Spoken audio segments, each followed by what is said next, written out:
সপ্তাহের শেষ কার্যদিবসে নেতিবাচক ঢাকা স্টক এক্সচেঞ্জ কমেছে মূল্যসূচক ও লেনদেন। এ সময় ডিএসইর প্রধান সূচক কমেছে 16.20 পয়েন্ট।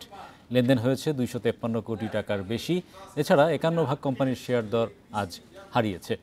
এদিকে চট্টগ্রাম স্টক এক্সচেঞ্জের সার্বিক মূল্যসূচক কমেছে 14.59 পয়েন্ট। এই ঈদে জামা জুতো অ্যাক্সেসরিজের ডিসকাউন্ট।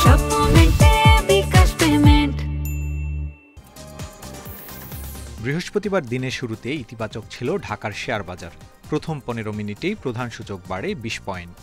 তবে বেলা বাড়ার সঙ্গে সঙ্গে শুরু হয় সূচকের উত্থান পতন। দিন শেষে ডিএসইএক্স সূচক 16.20 পয়েন্ট কমে অবস্থান করছে 4785 পয়েন্টে। সূচকের সঙ্গে ডিএসইতে কমেছে লেনদেনের পরিমাণও। আজ মোট লেনদেন হয় 253 কোটি 54 লাখ টাকা। আগের দিনের চেয়ে লেনদেন কমেছে 72 কোটি 75 লাখ টাকা।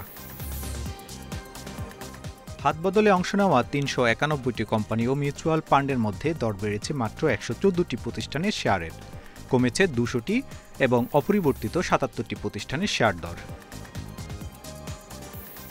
সবচেয়ে বেশি লেনদেন হওয়া প্রতিষ্ঠানের তালিকায় প্রথম বিস হ্যাচারি, দ্বিতীয় ওরিয়ন ইনফিউশন, তৃতীয় অবস্থানে স্কয়ার ফার্মা।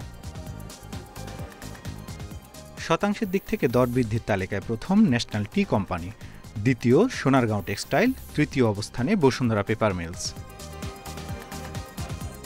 অন্যদিকে চট্টগ্রাম স্টক এক্সচেঞ্জে সার্বিক সূচক 14.59 পয়েন্ট কমে অবস্থান করছে 13,385 পয়েন্টে। লেনদেন হয়েছে 7 কোটি 98 লাখ টাকার share. Tarek Hossain, Independent News, Dhaka.